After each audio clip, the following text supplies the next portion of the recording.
Hello and welcome to day 14 of Lifebook's 30-Day Challenge. So happy to have you here with me today as we continue with the category we started yesterday, your love relationship. Today we're going to do a deep dive. We're going to take a look at one of the greatest challenges and one of the biggest opportunities in life, creating and maintaining an extraordinary love relationship. There's no deeper joy than when two people fully commit to living their lives together and do it successfully. It's one of the most inspirational things we can experience. Now, before we begin our exploration today, I want to take just a minute to define what an extraordinary love relationship actually is. My personal mentor, Dr. Nathaniel Branden, who had an immense impact on my love relationship with Missy, defines romantic love as a passionate, spiritual, emotional, sexual attachment between two people that reflects a high regard for the value of each other's person. Now, that's a great baseline definition for a romantic love relationship. And as we begin to think about what an extraordinary romantic love relationship looks like, I think we need to take it just a few steps further. Couples with an extraordinary love relationship adore each other. And they don't just adore each other passively, they demonstrate their adoration. They can't help it. Adoration just comes radiating off of them in the way they look at each other, in the way they talk to each other, in the way they talk about each other, in the way that they're affectionate to each other. Couples with extraordinary love relationships also trust each other. They are there for each other. No matter what goes before them, they know that they're always on the same team. Couples with extraordinary love relationships are highly connected, both personally and professionally, which doesn't necessarily mean that they have to be business partners. They may very well have two separate careers, but they do not have two separate lives. They know what's going on in each other's lives at a deep level.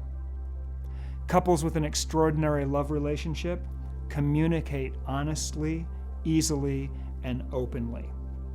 Effective communication, which we're going to talk about a lot today, is literally the hallmark attribute that separates healthy relationships from unhealthy relationships.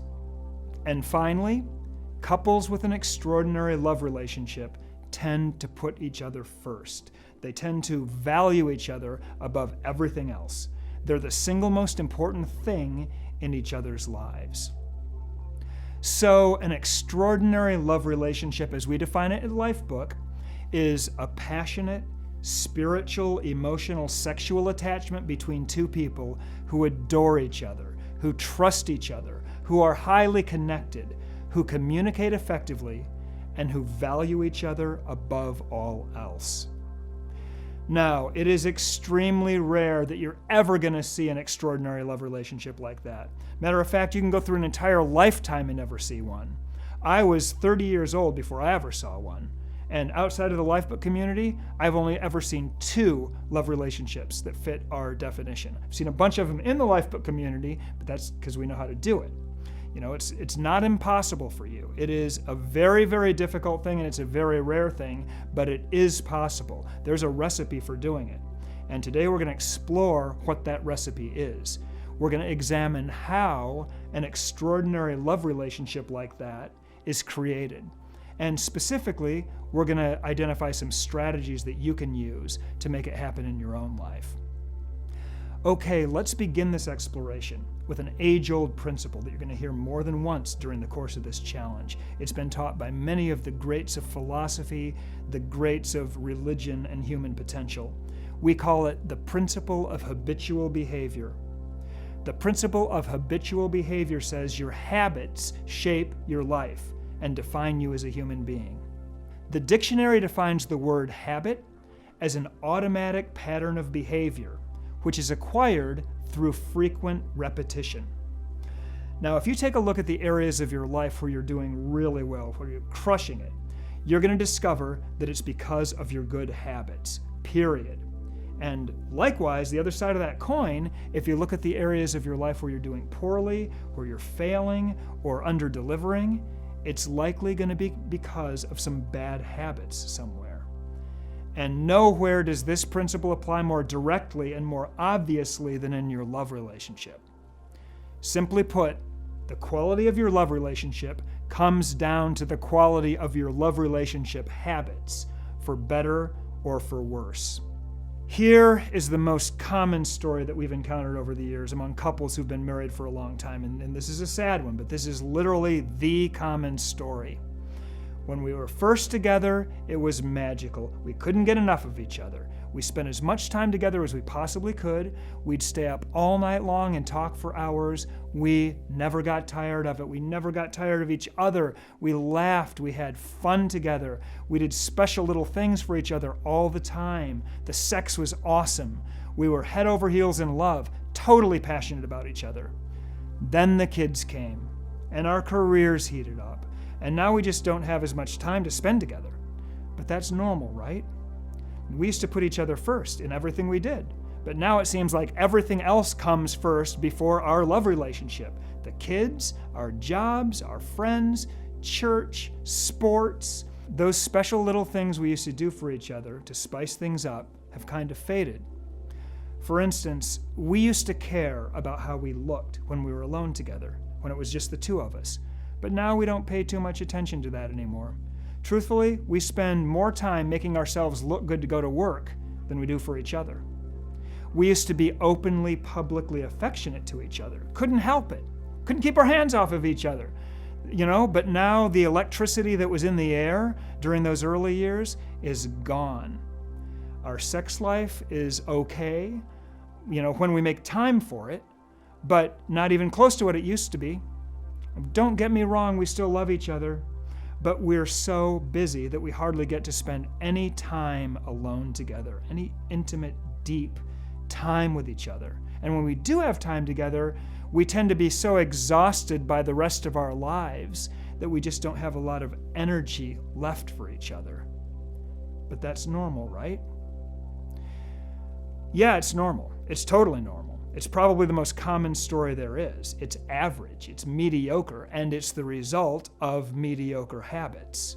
If you want to turn what started out as a passionate, exciting, fulfilling love relationship into a boring, lukewarm, average love relationship, all you got to do is replace the conscientious, romantic, exciting habits that you used to have with lukewarm, unconscious, lazy habits, and you'll have the total recipe for a mediocre love relationship. And in my mind, that's just unacceptable. I mean, how is it that people can unconsciously surrender what's probably the single greatest thing about living life on earth? Finding someone else to fall in love with and sharing your life with that person. How can you just surrender that so easily? Yes, mediocre relationships are normal. They're the most common type of love relationships that we see all around us, but it certainly doesn't have to be your story. We can keep our love relationships growing, we can keep them expanding, and we can keep them every bit as hot and romantic and passionate as they ever were before if we just care enough to install the right habits. So your exercise for today is to choose a great love relationship habit and to practice it every single day for the remainder of this challenge. And I'm going to share a few really good, powerful habits with you right now that you could choose from that would really move the needle in this important area of your life. Or, of course, you can make up your own and practice it every day. So here we go, Lifebook Love Habits. Habit number 1, first and foremost, is the habit of communicating effectively with each other. Being able to share with each other honestly and openly and easily. Now, this habit's number 1 for a reason, because communication is the lifeblood of any relationship, and the love relationship particularly demands effective communication in order to flourish. But it's not always easy to communicate your emotions with someone you're in love with. It's sometimes just because of the intensity of the feelings involved. Here's what Dr. Nathaniel Branden said is the question when it comes to communicating effectively in a love relationship. Do you create a context in which your partner can feel free to share feelings, thoughts, fantasies, hurts, and complaints without the fear that you're going to condemn, attack, lecture, or simply withdraw.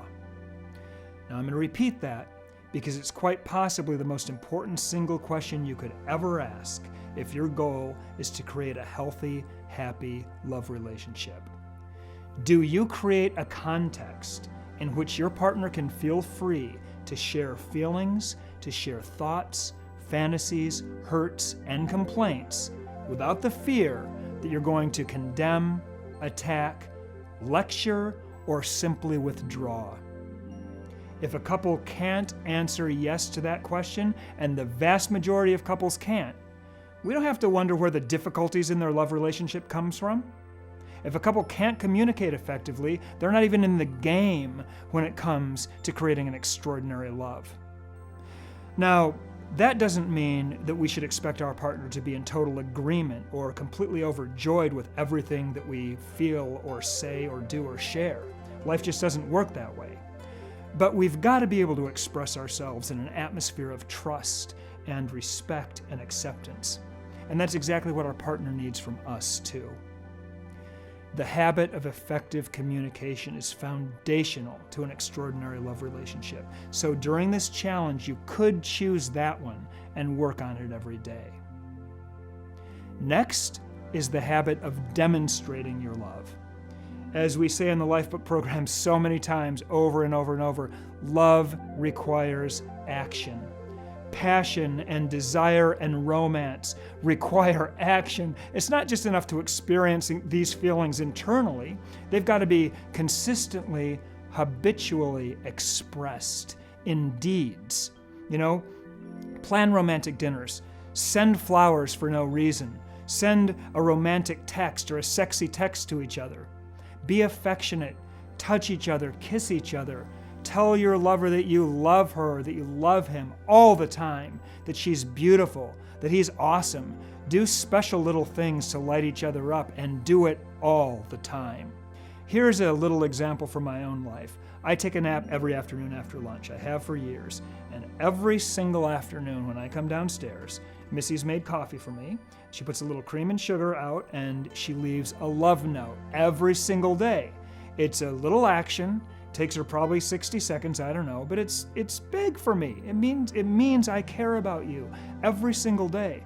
It means I was thinking about you this afternoon. I think about you every afternoon.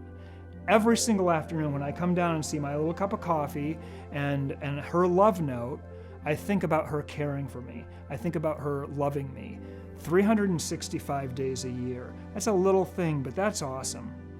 Every single day that you spend with your partner is another opportunity that you have to develop a habit that will express your love, that will express your passion for each other, and your immense gratefulness for the beauty that you're building together.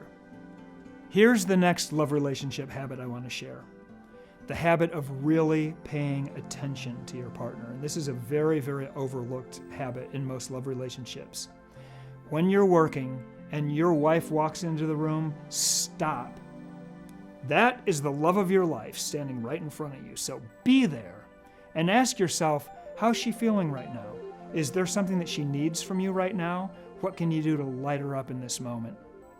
If you're dealing with the kids, if you're helping them with their homework or doing whatever in the kitchen and he walks in the room, stop. That's your man. Be there. Ask yourself, what does he need from me right now? Did he have a rough day at work? How can I support him? How can I light him up right now? Train your mind to tune in to your partner's experience and get connected. Remember, there's nothing more important than the person who's standing right in front of you. So if you can learn to tap into that deep well of love and respect and admiration that you have for your partner, you can really heat up your love relationship. It works wonders. We've got a Lifebook member named Jason Rhodes, and he and his wife have a really cool little ritual. They call it their welcome home habit.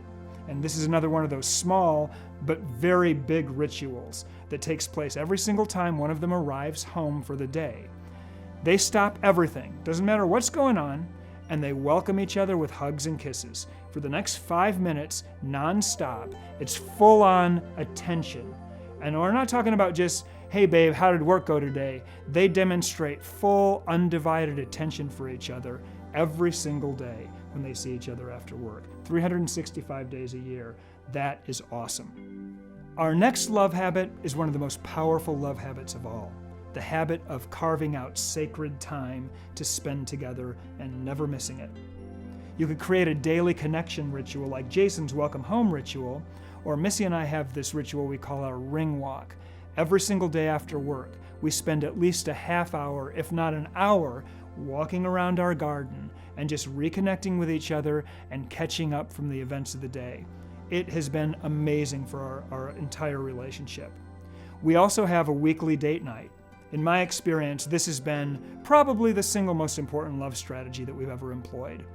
One night per week, alone together, overnight, no matter where in the world we are. We've done this for more than 25 years, and I think that it's been the single most powerful love strategy that we've ever implemented into our love relationship. Lifebook members who've tried this, who've added this to their love rituals, know the power of it. We've got a couple wonderful Lifebook members named Andy and Shelley Clark. They've even added a weekly business meeting in addition to their overnight date to make sure that their date doesn't turn into, administration or finances or housekeeping nights. Because your dates should be about fun. They should be about sex and romance and love, and they should be exciting. They shouldn't be about all the stuff that we've got to do. So that was a really great idea from Andy and Shelley. The next love relationship habit that we're going to explore is the habit of handling disagreements intelligently. Couples with a toxic or a mediocre love relationship just don't know how to fight well. Either they're going to have a huge emotional explosion, right? Or they'll just clam up. When you encounter a disagreement, which you inevitably will, you've got to learn how to deal with it intelligently. If you have to argue, or even if you have to have a bit of a fight, you've got to learn to do it wisely. Sounds strange, but it's absolutely the truth. And in order to do this, again, you've got to train your mind in right thinking. You got to remember, in the heat of those moments, this is the person I love. Even when you're angry, you got to remember we're on the same side, even when we disagree. You got to remember that you are for each other and that your partner deserves the benefit of the doubt always. So try to be solution-oriented when you can, instead of being self-indulgent and just blowing up emotionally.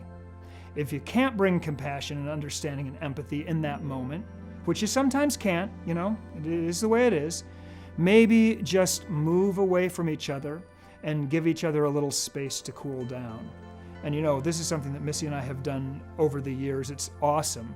We try to see who's going to be the first one to come to their senses and make up from this argument.